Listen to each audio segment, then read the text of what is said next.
Sabi ko, bibili lang ako ng ensalada ko or vegetable ko kasi wala na ako. So, nagpunta po tayo ng Pink. Ano po, dyan ako namili ngayon. So, ito. Muli ako ng selection. Nasa 6 euro to. Oh, 6 euro. Hindi ko alam. So, bumili ako, napaibig ako. So, magkano pa yun? Selechi ay nasa na yung presyo nun? 1 kilo ay 6 euro. So, 1 kilo to 6 euro.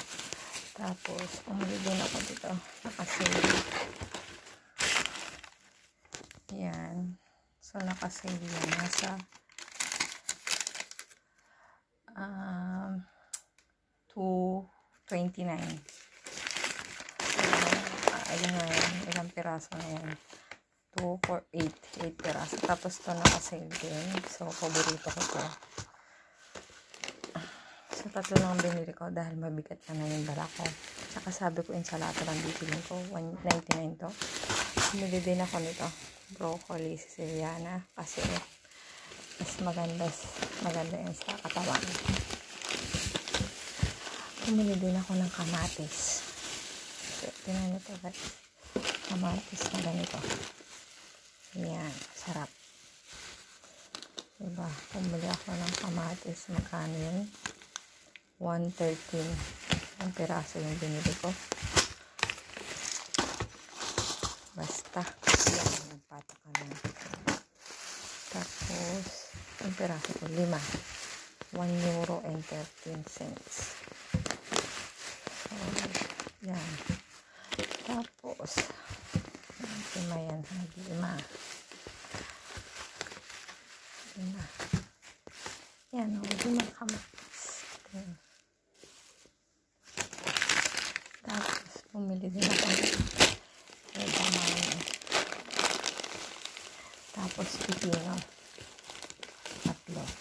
3, 2 lang pala. Kasi ito, binili ko sa pharmacy. 4 euro. Ito, 90 cents. 90 cents euro.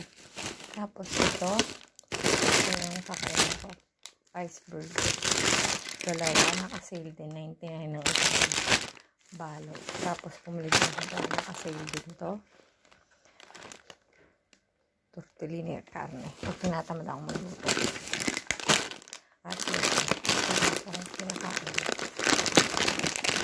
Yan. Kung gustong gumanda yung skin nyo. Yun. Yan ang kainin nyo.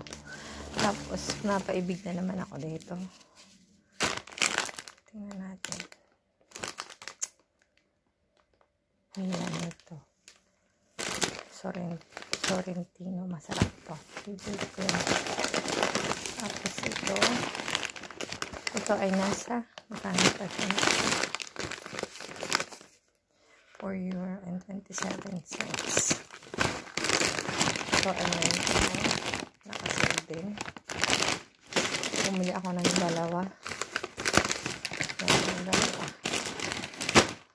Ayan. Tapos bumili ako nito mantika kasi nakasale. So, nasa 36 and 31 cents ang na-spesa ko. Ito lang. Sabi ko, ensalada lang bibili mo. Pero, Diyos ko, dahil hindi na ulit ako pupunta sa supermerkado. Kasi meron na ng mga yan.